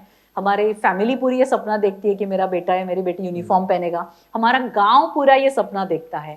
ये कुछ दिन बाद मुझे पता चला कि मैं पूरी मराठवाड़ा रीजन से पहली वुमन ऑफिसर हूँ एक्चुअली जिसने ये वर्दी पहनी है। तो सबका सपना होता है कि आप यूनिफॉर्म पहने, तो इस यूनिफॉर्म को सब कुछ आपको नजर आएगा, इसमें आपका खून लगा होता है, पसीना लगा होता है, आपकी मेहनत लगी होती है, और सबसे इम्पॉर्टेंट है आपके राष्ट्र का एक विश्वास होता है कि हाँ ये लड़की या लड़का अभी ऑफिसर बनने के लायक है, और इसलिए आप देखिए बाकी कोई नहीं लगा सकता, आपका जो राष्ट्रीय चिन्ह है आपके कंधों पे विराजमान होता है, आपके बेल्ट पे होता है। तो ये किसी और को सम्मान नहीं मिलता, सिर्फ आर्म फोर्सेस में जाता है, सिर्फ उन्हीं को सम्मान मिलता है ये सब चीजें। तो you are extremely different than everyone else. तो ये सब होकर हम ऑफिसर बन गए। ट्रेनिंग खत्म होने के बाद में शायद आपको बॉर्डर पे भी उसकी बहुत सारी स्टोरीज बताइए। उसके बाद मुझे पहली पोस्टिंग मेरी जो हुई कश्मीर में हुई। So for 3 years I served in Kashmir in intense counter insurgency area, जिसमें कि यानी बॉर्डर तो था ही, बट अभी हम सब जानते हैं ऑपरेशन सिंदूर सबने सुना होगा, अभी हम सब टीवी पे अभी देख सकते हैं, तब इतना एक्सपोजर नहीं था टीवी पे बार, बट बारामूला और ये सब नाम इतने पॉपुलर थे कि काफ़ी ज़्यादा टेररिज्म था तब वहाँ पे बॉर्डर पे, और इतनी सारी मिशंस होती थी आर्मी के। सो आई फील एक्सट्रीमली लकी कि उसमें मुझे पार्टिसिपेट करने का मौका मिला। अब तक जो था लाइफ पूरा अलग था जब हम एकेडमी में थे। जब हम एक्चुअली रेजिमेंट ज्वाइन करते हैं तब बहुत अलग लाइफ मेरा शुरू हुआ, क्योंकि यहाँ पे हम सब लड़कियाँ एक साथ थे, बट बॉर्डर पे I was all alone in my regiment. मैं जब वहाँ पे फैमिलीज भी अलाउड नहीं थी, और जब भी मैं बाहर देखती थी सन्नाटा, बहुत अंदर वो एरिया था, एंड वहाँ पे कोई लेडी भी मुझे दूर तक दिखाई नहीं देती थी इस तरह से। बट मुझे ये कहने में बहुत गर्व महसूस होता है कि मैं इस इंस्टीट्यूशन में मैं इस इंस्टीट्यूशन को बिलोंग करती हूँ जिसमें इस तरह से लड़कियों का सम्मान होता है, उनको सुरक्षा दी जाती है। कि मुझे ऐसा कभी महसूस नहीं हुआ कि कश्मीर के किसी कोने में मैं अकेली लड़की वहाँ पे हूँ। नो, मेरे जवान मेरे साथ थे, मेरे ऑफिसर्स, मेरे कलीग्स मेरे साथ थे, जिन्होंने मुझे बहुत कुछ सिखाया, अलग विश्वास मेरे में जगाया कि now your leadership journey has started and you can be a good leader. ये जर्नी मेरे लिए बहुत ज़रूरी थी, क्योंकि वो टाइम ऐसा था, मैं बात कर रही हूँ 2007-8 की, जब इतनी ज़्यादा तादाद में लड़कियां नहीं थी आर्म फोर्सेस में। तो जब जवान जो थे वो देखते थे कि एक लेडी अपने को लीड कर रही है, वो भी अपने साथ फायरिंग कर रही है, उसे सब वेपन फायरिंग करना आता है, फायर करना आता है, एंड वो अपने सब डिसीजन ले रही है, तो ये सब थोड़ा नया था मेरे लिए। इनफैक्ट सबसे स्टार्टिंग में मैंने शुरू किया उनके साथ, मैं स्पोर्ट्स में पार्टिसिपेट करती थी। आपने कुछ फोटोग्राफ्स देखे होंगे, तो मेरी कद एकदम छोटी, एंड वो 6-6 फीट सब लंबे होते थे मेरे साथ खेलने के लिए, तब भी डटे रहना उनके साथ खाना खाना। बहुत प्यार भरे मोमेंट भी लीडर के लाइफ में आते हैं आर्म फोर्सेस में, कि लंगर में हम सब साथ बैठे हुए हैं, मैं उनके साथ कई सारी जगहों पे जाती थी जहाँ हमें कुछ ट्रैक्स बनाना होता था, जहाँ हमें स्नो के काफ़ी अपने फोटोग्राफ्स देखे हैं, स्नो क्लियरेंस करना होता है, LOC पर जाना पड़ता है, ये सब चीज़ें, ये सब मैंने उनके साथ किया। तो ये जो विश्वास का जो एक धागा हम में जुड़ जाता है, वो मैं शब्दों में बयान नहीं कर सकती, यही सच्चाई है। ये बहुत अलग जर्नी होती है लीडरशिप की, एंड आपको वो जिम्मेदारी भी देती है और आपको फ्लेक्सिबल भी बनाती है कि it's not about your power, कि आप उस चेयर में बैठे हो, अभी मैं कैप्टन हूँ और मैंने बताना है और आपने सुनना है। It's not about that. आपको हर चीज़ें समझनी पड़ती है वहाँ पे कि सामने वाला किस सिचुएशन से गुजर रहा है। तो इसका ट्रेनिंग में भी बहुत हमें ये दिया जाता है कि जैसे ही हम मूवी में देखते हैं ना कि एक ट्रेंच खुदा होता है, ऊपर से नेट लगी है, एंड वहाँ से हम वेपन फायर करते हैं, तो हमारी वेपन ट्रेनिंग वो खड्डे बनाने के साथ शुरू होती है, ताकि हमें पता चले आगे चलकर कि एक जवान वहाँ पे पोस्ट पे खड़ा होकर वहाँ पे पहरा दे रहा है, उसका मीनिंग क्या है। इट इज़ सो टफ कि वेदर बहुत डिफिकल्ट है, सब जगह बर्फ जमी हुई है, नल में पानी नहीं आ सकता, हम लोग स्टोव पे पानी गर्म करके वो यूज़ करते थे। देयर वाज नो इलेक्ट्रिसिटी बिल्कुल भी, ताकि आप इलेक्ट्रिक अप्लायंसेस यूज़ करो और आपको ठंड में थोड़ा गर्म एटमॉस्फेयर, इस तरह से नहीं था एटमॉस्फेयर। काफ़ी कठिनाइयाँ थी, आपको खुद को फिटनेस मेंटेन करने में भी बहुत डिफिकल्टी थी कि पाँव आप बैठ गए यहीं पे जम हो गए, पाँव बहुत ज़्यादा नम हो गए थे, फिर हैंड्स में आपकी प्रॉब्लम आती है, ग्लोव्स निकाल कर कुछ लिखने में भी प्रॉब्लम आती है आगे फॉरवर्ड पोस्ट पे। तो ये सब काफ़ी मैं सीखी उसमें से, एंड उन्होंने भी मुझे बहुत कुछ सिखाया। JCOs ने, जो काफ़ी सीनियर होते हैं आर्म फोर्सेस में, उनसे भी मैं बहुत कुछ सीख पाई। और जो सीनियर्स जिस तरह से मैं क्रेडिट दे रही हूँ, ये उससे भी ज़्यादा डिजर्व करते हैं, क्योंकि उन्होंने कभी इस तरह से डिस्क्रिमिनेट नहीं किया कि इतनी बड़ी रिस्पॉन्सिबिलिटी है, मैं एक लेडी ऑफिसर को कैसे दूँ। नो, आप भी टफ काम करोगे, और जब आपको टफेस्ट काम दिया जाता है then you feel so happy in that कि मेरे साथ कोई डिस्क्रिमिनेशन नहीं हो रहा है, मैं उस चैलेंजेस के साथ खड़ी हूँ और मैंने उसको अच्छे से कर दिखाया है। So it's all about confidence building. धीरे धीरे आप कई सारी चीजें सीखते हैं एंड यू गो अहेड। आपने ऑपरेशन सिंदूर का नाम लिया अभी। यस। बच्चों को अपनी भाषा में समझाइए, क्या हुआ? छोटा सा एक। ओके, हमें पता है कि जब इंडिया को इंडिपेंडेंस मिला तो अपने पाकिस्तान अलग हो गया भारत से, ये सब हम जानते हैं, लेकिन हर एक जो नेशन रहता है उसका, जैसे मैंने बोला कि आदमी की कोर वैल्यूज रहती है, वैसे नेशन की भी वैल्यूज होती है। भारत के साथ वैल्यूज आप देखोगे तो भारत का इतिहास है, एक सच्चाई के साथ भारत पहले से खड़ा हो चुका है, क्योंकि इतने सारे फॉरेन इन्वेडर्स ने हमारे ऊपर आक्रमण किया, फिर भी भारत खड़ा है। उसकी संस्कृति बहुत महान है, इसलिए वो खड़ा है। और वही संदेश हमारे पूरी आर्म फोर्सेस की भी आप हिस्ट्री देखोगे, उसमें भी कहीं ना कहीं वो गढ़ी हुई है ये सब चीज़ें। तो जब भी पाकिस्तान तैयार हो गया, उसका जो very the very base was very different, I mean it's all together different than India, कि भारत ने सभी को अपनाया, किसी भी धर्म, हम एक साथ रहने लगे, we are a secular nation, we feel very proud of that. But Pakistan का ऐसा नहीं था कि धर्म के बेसिस पे जो उन्होंने अलग राष्ट्र बनाया, तभी से गलत रास्ता उन्होंने अपनाया। 47 में, हम तो अभी अभी जानते हैं कि 1965 में हमारा बड़ा वॉर हुआ, 1971 में हुआ, फिर 99 में कारगिल वॉर सबने सुना होगा, वो हो गया। बट आप सबको ये भी मैं बता दूं कि 47-48 में भी बहुत बड़ा वॉर हमने पाकिस्तान के साथ किया है। तभी से उनको कश्मीर के लिए चाहिए था कि कश्मीर हमारा है, नॉट ओनली कश्मीर, धीरे धीरे पंजाब एंड सभी भारत को ही हमने लेना है, एंड इस तरह से उनका एजेंडा था। तो टेररिज्म, क्योंकि जब हमारा दुश्मन सामने होता है तो हमें पता होता है कि ये दुश्मन है, ये उनकी स्ट्रेंथ है, ये उनके वेपन्स है, ये उनके पास गाड़ियां हैं, and now we can prepare our strategy and retaliate that. But जब टेररिज्म का रास्ता उन्होंने अपनाया, एक बहुत बड़ा चीनी युद्ध तत्ववेत्ता हम जिसको बोलते हैं, उसने ये एक डॉक्ट्रिन बहुत अच्छे से समझाया कि किल 10 फ्राइटन 10,000, कि ये सबसे बड़ा युद्ध है टेररिज्म। इसके कोई वैल्यूज नहीं है, इसके कोई नियम नहीं है युद्ध के। यही रास्ता पाकिस्तान ने पहले से अपनाया, और अब तक के इतिहास में उन्होंने कभी भी टेररिस्ट के ऊपर अटैक नहीं किया था। Terrorist were comparatively safer than the army and whosoever were serving in the valley. But इस बार ऑपरेशन सिंदूर में सारे लिमिट्स क्रॉस हुई। सिंपल जो वहाँ पे टूरिस्ट लोग थे उनके ऊपर अटैक किया गया, बट ये बहुत ज़्यादा लिमिट्स क्रॉस उन्होंने की। फिर हमने रिटेलिएट किया, बट हमने बहुत ही वैल्यूज़ के साथ उनको पनिशमेंट किया, आपके लैंग्वेज में बोलूँगी, क्योंकि जो एयर स्ट्राइक हमने उसके बाद किया, उसमें हमने बहुत ही एक्यूरेसी के साथ वो एयर स्ट्राइक किया। Accuracy in the sense time की एक्यूरेसी, टारगेट की एक्यूरेसी, कि हमने किस पे अटैक करना है।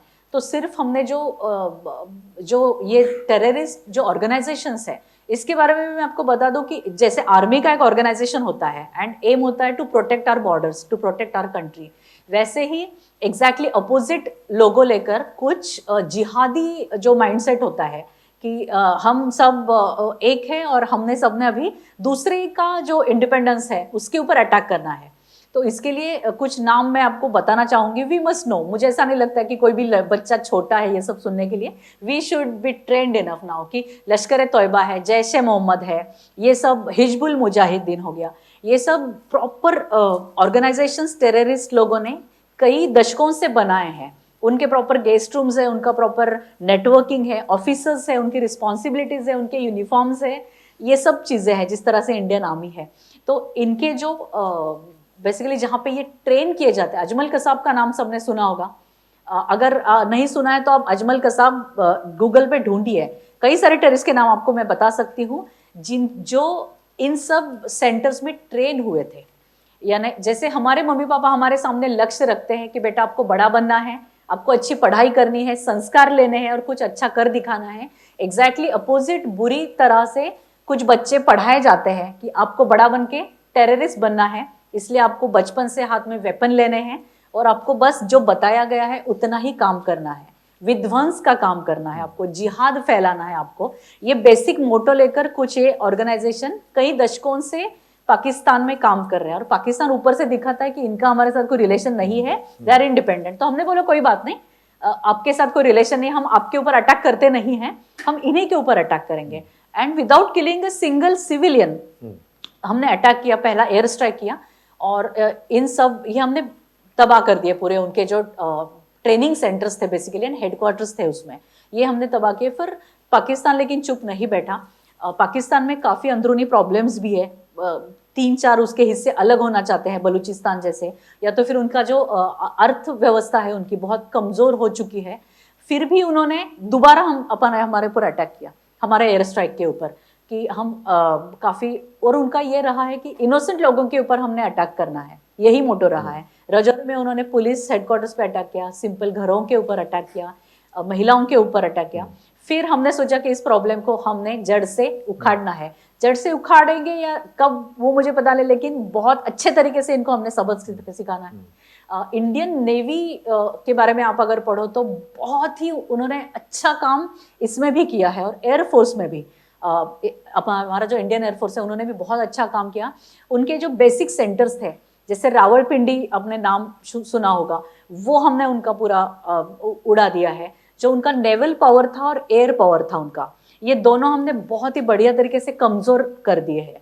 तो हमारा जो आज की घड़ी में एयर डिफेंस मैकेनिज्म है भारत का, वो उसके लिए आप सब एक बार तालियां बजाएं, ऐसा मैं आपको बताऊंगी।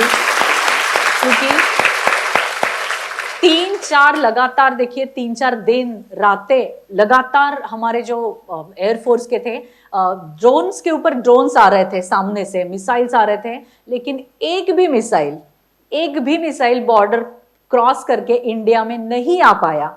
हमने वहीं पे सारे मार गिराए। और इतने अच्छे सिक्योरिटी के इसमें हम सिक्योर नेशन में हम रहते हैं, we should feel proud of that.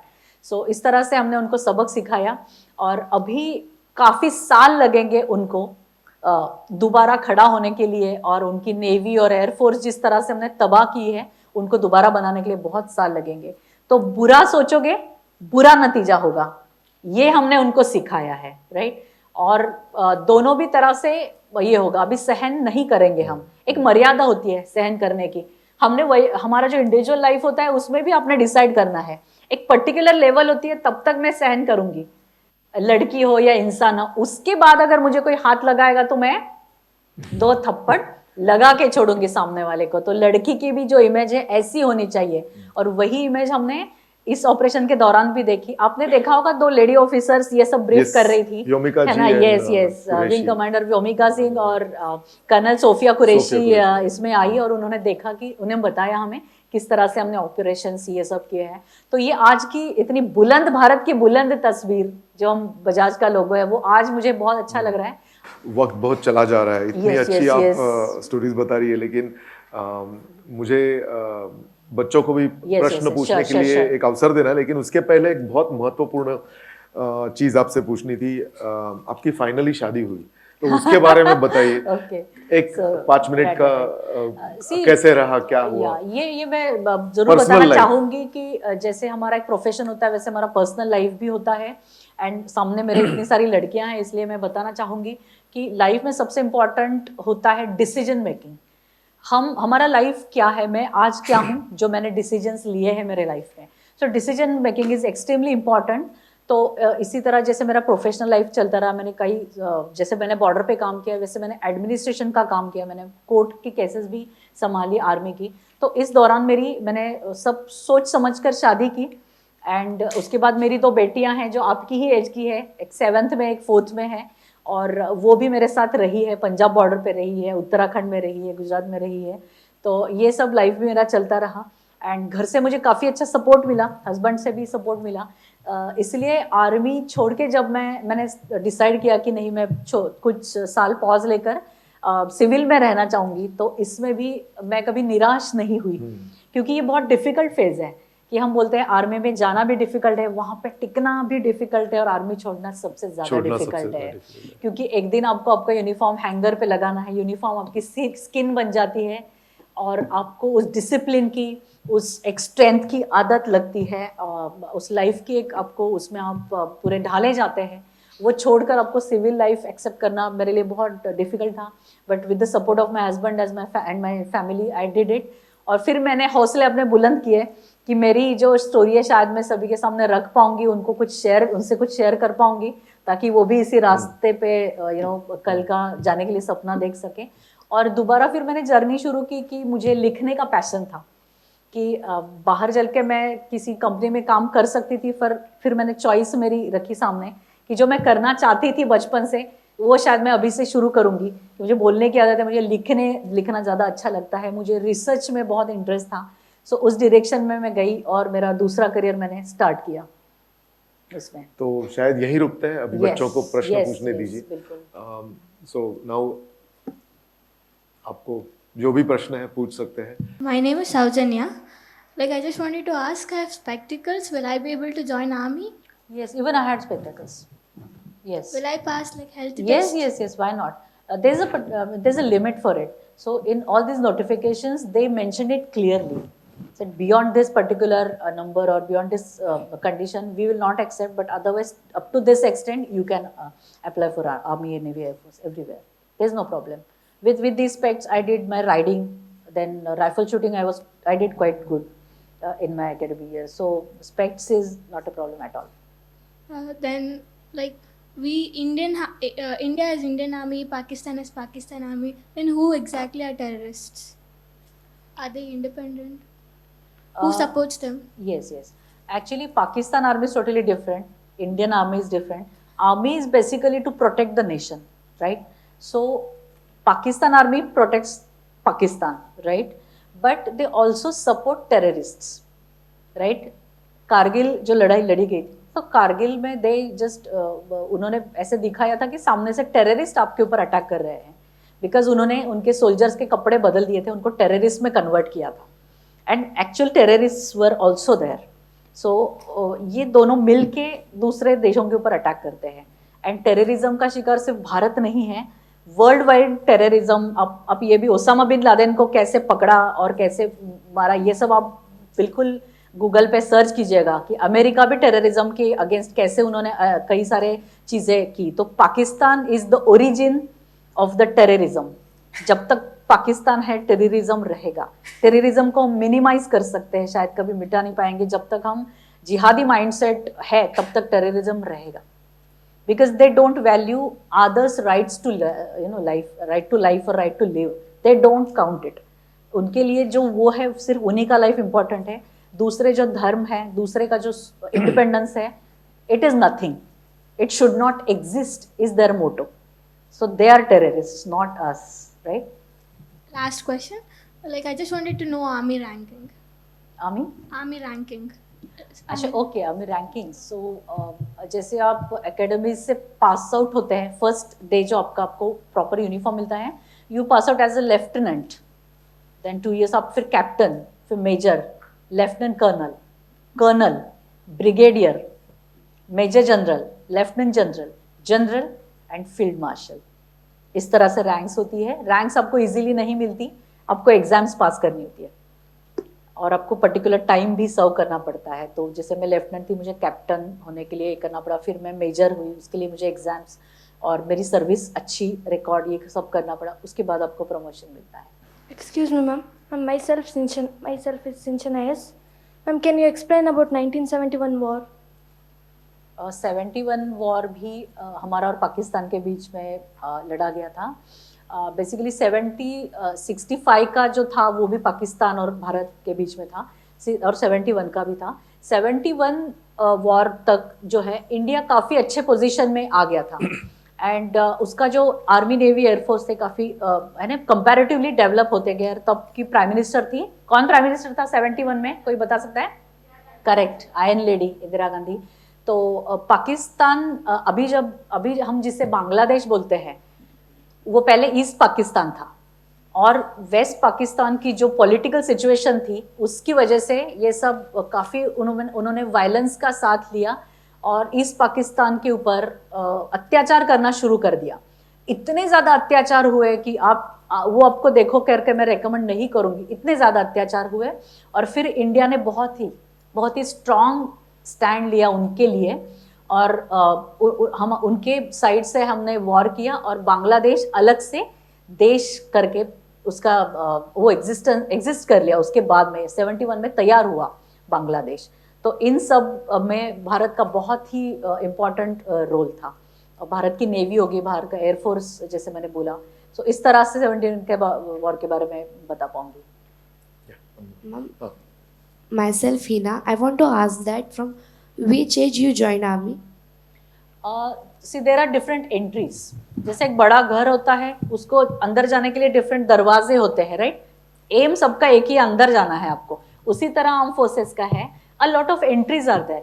Technical entries there. NDA की एंट्री, जैसे मैंने बोला कि 12th के बाद का बेसिक 2 चीज़ें बताओ पाओ तो after 12th you can join army. So you have to start from your 9th, 10th to clear the exam which you are going to appear in 12th, right? And the second opportunity is at the level of graduation. So in the appearing last year of the graduation or after graduating, you can apply for all these armed forces. Age is also defined in the notifications. उसमें properly आपका age, birth date भी mention रहता है. Myself, Chaya. Firstly, I would like to say you're a very powerful speaker. So, were you this confident always, or something which you have worked on over time? If yes, how? What is your name? Chaya. So Chaya, I'll tell you one thing. You know, you're also very confident in speaking in front of so many. And she's asking the question, so let Ah, us I clap know. for her. It's not that easy to stand up and ask the question. Ask the question. Thank you. But go ahead. Yeah. So, in student too, when I was a student, I realized that we have to fight a war, whatever, with our career or whatever we have to do. There are some, we should sharpen our weapons. तो ये सब हमारे weapons है. One thing, weapons with the help of which we express ourselves. उसमें बोलना एक बहुत ज़रूरी है. Second is writing, so that you can express your thoughts with precision. And what is expected you can appear in the exams as well. So बोलने के ऊपर yes मैंने काफ़ी काम किया. वैसे मुझे interest भी था. You can make it out कि मैं काफ़ी देर बोल रही हूँ, पर मुझे interest था, लेकिन सिर्फ बोलना और study के साथ बोलना ये सब इनमें फ़र्क था. तो I used to read a lot कि मैं मेरा कैसा oratory में मैं कैसे करूँगी. तो मैंने काफ़ी सारा इसमें मेहनत लिया. C10 तक जो मैंने बोला कि मैं छोटे शहर में थी, जालना में थी. मेरी मराठी भी, फॉरगेट अबाउट इंग्लिश, मेरी मराठी भी इतनी अच्छी नहीं थी. जब मैंने 11th में मैं संभाजी नगर आई तो मैंने आई रियलाइज कि मेरी मराठी बाकी लोगों के मराठी से भी थोड़ी अलग है. तो मैंने मेरी मदर टंग इम्प्रूव करना पहले शुरू किया. So what are things I did is newspaper लिया, उसको डेली रोज जोर से पढ़ना शुरू किया. Right, similar with English. In the phase of post graduation or even at the level of LLB, I did it because then only I could stand in front of in the competitions, in moot court competitions, debating competitions. तो ये सब चीज़ें आपको अगर language improve करना है, vocabulary improve करना है, सो टेक अ न्यूज़पेपर, आपको बुक लीजिए, पढ़ लीजिए, आप उसका प्रोनाउंसिएशन ठीक करना शुरू कीजिए. एक टॉपिक लीजिए, उसको आप 5 मिनट तक एलाबोरेट करना सीखिए. Second way is group discussions, because सिर्फ एक्सप्रेस करना इज नॉट सफिशिएंट. आपको थॉट्स होना चाहिए, आपको ओपिनियन होना चाहिए कुछ, और ओपिनियन फॉर्म करने के लिए आपको नॉलेज होना चाहिए. सो फिर मेरी जर्नी पीछे पीछे चलेगी कि मुझे बोलने के लिए क्या चाहिए. सबसे पहले मुझे कॉन्फिडेंस चाहिए, मुझे वोकैबुलरी चाहिए, मुझे लैंग्वेज के ऊपर मेरा कमांड चाहिए, बट मेरे पास थॉट्स होना ज़रूरी है. मेरे पास जो मेरे अगल बगल में जो भी हो रहा है उसके ऊपर ओपिनियंस होना ज़रूरी है. तभी मैं कॉन्फिडेंटली बोल पाऊंगी, और सामने वालों को समझ लेना भी मेरे लिए ज़रूरी है. सो इन सब चीज़ों से मेरी ओरेटरी का काफ़ी इम्प्रूव हो गया. और आप भी ये ज़रूर करें. आप अगर ओरेटरी के ऊपर आपने कमांड कर लिया तो आप बहुत से इंटरव्यूज़ और बहुत सारे एग्जाम्स के लिए आपको इसका फ़ायदा होगा, यकीनन. Thank you, ma'am. Welcome. Last two questions. Yeah. I'm Sinchana. I just wanted to ask that what is your opinion on the Pakistan and India war? Would you choose peace or harmony or war Okay. between both countries? Okay. See, war, when we think of war, so we don't fight only on the grounds, right? जो war हम देखते हैं कि flights है, soldiers आपस में लड़ाई करते हैं, वॉर के अलग अलग ग्राउंड्स होते हैं. If you ask me, China and India, China and Bharat, हमारा वॉर फाइनेंस से रिलेटेड ज़्यादा है. अर्थ कारण उसमें काफ़ी इन्वॉल्व है कि चाइना ने सब कैप्चर कर रखा है मार्केट. हम देखते नहीं, देखना चाहिए ना. Made in China, made in Bharat देखते हैं ना. सिर्फ मेड इन इंडिया लेना है, क्योंकि चाइना की जो आर्मी की स्ट्रेंथ आती है कहाँ से आती है? हम उनके पॉकेट में जो पैसे डालते हैं मेड इन चाइना चीज़ें खरीद कर, वही पैसे से वो वेपन लेकर अपने ही सोल्जर्स को मारते हैं. सो सी द वॉर का जो जरिया है वो डिफरेंट है. It is finance, right? Finance related चीज़ें. वैसे पाकिस्तान और हमारा है, हम चाहे कितना भी पीस चाहे, हम नहीं उसको मेंटेन कर सकते हैं. देखिए, आप कितना भी चुप रखो, आप अपना पड़ोसी नहीं चेंज कर सकते, राइट? आप कहीं रह रहे हो, आपका घर है, आप बहुत संस्कारी हो, आपको बिल्कुल लड़ाई करना अच्छा नहीं लगता. भारत भी वैसा ही है. भारत अपने जवानों को खोना कभी नहीं चाहता, अपने अधिकारों को खोना कभी नहीं चाहेगा कि कोई शहीद हो जाए किसी वॉर में, कभी नहीं चाहेंगे. पर पड़ोसी ही ऐसा मिला है जो चुप बैठता ही नहीं, चाहे कैसे भी समझाइए. कुत्ते के दुम है, कितना भी उसको सीधे करने की कोशिश करे वो नहीं हो सकता. इसलिए it is not our wish to fight, it is our we are forced to fight. ये हमने ध्यान में लेना है, ये हमारी ख्वाहिश नहीं है. बट जब तक हमारे ऊपर ये सब होते रहेंगे attack, we will fight, will not keep quiet. So ये हमारा स्ट्रेटेजी है, right? Next, last question. Hello, ma'am. Myself, Sandhya. Ma'am, can you explain about the difference between war and operation and the steps taken in those? Very nice question. काफी आगे क्या सोचती है लड़कियां. My God, मुझे थोड़ा बता दे तो मैं स्टडी करके आती, ऐसा लग रहा है मुझे. सी, वॉर का जो ड्यूरेशन होता है ना, थोड़ा लंबा होता है एंड उसका एक टिपिकल स्ट्रेटेजी होता है. जैसे कारगिल का जब पता चला हमें कि कई सारे हमारे पोस्ट ऑलरेडी ऑक्यूपाई हो चुके हैं और उनकी बड़ी तादाद में उनके वेपन्स है, उनकी आर्टिलरी उनकी आ गई है वहाँ पे, ये सब, then we decided, then we fix our strategy and we went ahead and we won the war.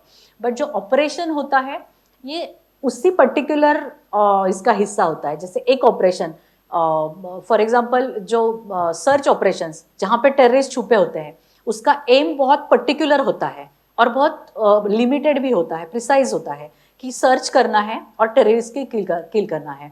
तो इसी तरह से ऑपरेशंस छोटे होते हैं बट रिस्क उसमें उतनी ही इन्वॉल्व होती है. और ऑपरेशंस जो होते हैं इसमें सिर्फ एक ऑपरेशन या वॉर, उसमें एक सिमिलैरिटी भी होती है कि सभी आर्म्स उसमें एक दूसरे के साथ कोऑपरेट करते हुए वो आगे बढ़ते हैं. तो इसलिए अभी ऑपरेशन सिंदूर जो आपने सुना या बाकी सारे ऑपरेशंस थे, उससे हमने कभी वॉर नहीं लिया पाकिस्तान के साथ. यानी ऐसा नहीं हुआ कि हमारे टूरिस्ट मारे गए और हमने बहुत बड़ा वॉर शुरू कर दिया. बस हमने एक एयर स्ट्राइक कर दिया, हमारा ऑपरेशन सक्सेसफुल हो गया सिंदूर. सो नेक्स्ट डे हमारा कुछ इरादा नहीं था, पाकिस्तान ने और कुछ किया, फिर हमने और एक ऑपरेशन लॉन्च किया, फिर पाकिस्तान ने कुछ किया, फिर हमने किया. सो ये ऑपरेशंस, इसलिए हम काफ़ी सारे नाम अभी सुन रहे हैं, छोटे छोटे ऑपरेशंस. हमने रिसेंटली डे बिफोर यस्टरडे 2-3 बहुत बड़े टेररिस्ट मारे हैं. सो इनका भी एक अलग ऑपरेशन चला. तो इस तरह से डिफरेंस होता है. वॉर काफ़ी बड़ा होता है, जो कितना बड़ा हो सकता है ये हम प्रेडिक्ट नहीं कर सकते. कई बार 71 का वॉर चला, कारगिल का भी काफ़ी हद तक एक बड़ा ये था. इस तरह से डिफरेंस होता है दोनों. जय हिंद ma'am, I am Saida. Ma'am, आप जब छोटी थी तो आपको कोई टोकता नहीं था, लाइक सोसाइटी ज़्यादा मेन को अपॉर्चुनिटीज़ देना पसंद करते हैं, तो आपको किसी ने रोका नहीं कि आप फीमेल हो, इतना ज़्यादा मत करो? तो अगर आपको किसी ने रोका है तो आपने कैसे फैसला लिया? Good, very nice question. ऐसा होता है और रोक टोक तो होती ही है उसमें, but it's a part of life, तो आई एक्सेप्टेड इट. पेरेंट्स भी मेरे साथ काफ़ी अच्छे से उन्होंने भी मुझे सपोर्ट किया हर बार, और उन्होंने मुझे पैम्पर नहीं किया बेसिकली. तुम लड़का हो या लड़की हो इस तरह से नहीं, but as a human being आपको स्ट्रांग होना है. अगर ये हम उद्देश्य रखेंगे सामने तो हम बहुत अच्छे तरीके से इसे हैंडल कर पाएंगे कि मुझे बस ये करना ही है. अगर हम मन में ये ठान लें तो हम ये कर सकते हैं. तो मेरे बचपन में भी काफ़ी सारे प्रैक्टिसेस थे, काफ़ी सारी चीज़ें थी. कपड़े पहनने के भी नहीं, मुझे याद है मैंने फर्स्ट टाइम जीन्स कब पहनी थी, 11th-12th में आने के बाद. मैंने कभी सोचा नहीं था कि मैं जीन्स और टी शर्ट पहनूंगी, इतने ज़्यादा कंजर्वेटिव एटमॉस्फेयर में मैं थी. बट फिर मुझे ये भी पता चला कि दिखावा सिर्फ बाहर का होता है, जो पावर होती है वो अंदर से होती है. जैसे हमने वो गुब्बारे की एक स्टोरी सुनी होगी कि बच्चा जाता है और वो बोलता है कि ये ब्लू जो बलून है ये इसका प्राइस क्या है, बोलता है 20 रुपये. वो पिंक वाला उसका क्या है, बोलता है वो भी 20 रुपये. और ये येलो, वो बोलता है अरे भाभी सभी 20 रुपये है, बार बार क्यों पूछ रहा हो? तो वो बच्चा फिर बोलता है कि ये तो कलर अलग अलग है इसलिए मैंने डिफरेंट पूछा. तो वो गुब्बारा वाला बोलता है कि ये गुब्बारा जो ऊपर जाता है बलून, ये किसी कलर या बाहर जो है कुछ है उसका अपीयरेंस, उसकी वजह से नहीं जाता. उसके अंदर की जो हवा होती है भरी हुई, उसके बलबूते पे ये कितना ऊंचा जाएगा वो डिपेंड होता है. तो उस तरीके से मैंने तब जब भी ये सब रोक टोक होती थी तब मैंने जान लिया कि मुझे अंदर से ये सब स्टोर करना है, एक दिन मैं इसको बाहर निकालूंगी. तो मुझे छोटे छोटे बैटल्स नहीं करने हैं कि मुझे कहीं डिबेटिंग, कहीं मुझे किसी के खिलाफ नहीं जाना है या किसी को मैं अपोज नहीं करती थी. मैंने सब मन ही मन में वो ये कर दिया कि मेरा रास्ता अलग है, मुझे एक दिन बड़ा वॉर जीतना है, छोटे छोटे ऑपरेशंस में मेरा टाइम नहीं मुझे गंवाना है. तो मैं सब देखती गई, करती गई, और फिर जब मेरी पावर अच्छे से, जो भी मेरी स्ट्रेंथ थी वो चैनलाइज हो गई इन ऑल दीज थिंग्स. तो तब मैंने दिखा दिया कि कई बार टाइम भी बहुत बड़ा आंसर होता है. हमें लगता है कई बार किसी का गुस्सा आ जाता है कि इसने मुझे ऐसा बोला कि लड़कियां ये नहीं कर सकती. कई बार घर से भी होता है कि तुम्हें लिमिटेशंस है, प्लीज़ इतना बड़ा ड्रीम मत देखो, तुम इतना भी पढ़ लोगी तो बहुत ज़्यादा है, उतना ही बहुत काफ़ी है. ये सब डायलॉग्स होते हैं. तो ठीक है, टाइम चला जाता है और जवाब जबान से देने से अच्छा मुझे लगता था कि मैं एक दिन समय ऐसा आएगा कि समय खुद ब खुद आंसर दे देगा सभी को जो जो जिन्होंने मुझे रोक टोक किया है, तो वो दिन आ गया। Thank you so much, this was wonderful. अरे और एक है, okay please. Hello, ma'am. Myself Saliha. So you are such a good, inspiring and motivating us. Throughout your journey, आपने consistency maintain करी थी. But present in our generation, हम देख सकते इतने सारे distractions होते हैं हमारे पास. हमारा environment भी बहुत ज़्यादा matter करता है कि हम किस environment में रहते हैं. So how to maintain such an determination and consistency? Very good, very nice question. Actually determination होना ज़रूरी है। इसके लिए आपका जो मोटिवेशन लेवल है ये आपको कॉन्स्टेंटली हाई रखना पड़ता है। तो मेरे अभी जैसे मोबाइल डिस्ट्रैक्शन है, तब भी ऐसा था कि कई बार कई सारी चीज़ें थी, उसमें मैं कौन सी चॉइस करूँ, क्या चूज़ करूँ, ये भी मेरे सामने होता था। लेकिन करना ही है, अगर आप डटे रहो तो आप इसको ओवरकम कर सकते हैं। जैसे अभी स्क्रीन का एक डिस्ट्रैक्शन है, पीयर प्रेशर होता है कि कहीं मूवी में जाना है, या इतना मोबाइल है, या तो आपको सोशल मीडिया पे रहना ही है, इसने ले लिया मोबाइल, उसके भी हाथ में मोबाइल है, मुझे भी मोबाइल चाहिए। ये जो माइंडसेट है, अगर आप थोड़ा सोचोगे कि नहीं मुझे इससे परे जाना है, कुछ मैंने अलग पाना है। देखो जिंदगी में लक्ष्य पाने के लिए उलझनों के पार जाना ही पड़ेगा। जब तक आप उलझनों में खोए रहोगे तो आपको क्लैरिटी नहीं आएगी कि मुझे जाना कहाँ है। तो इस तरह से आप थॉट्स की क्लैरिटी रखो, रास्ता खुद ब खुद बन जाएगा।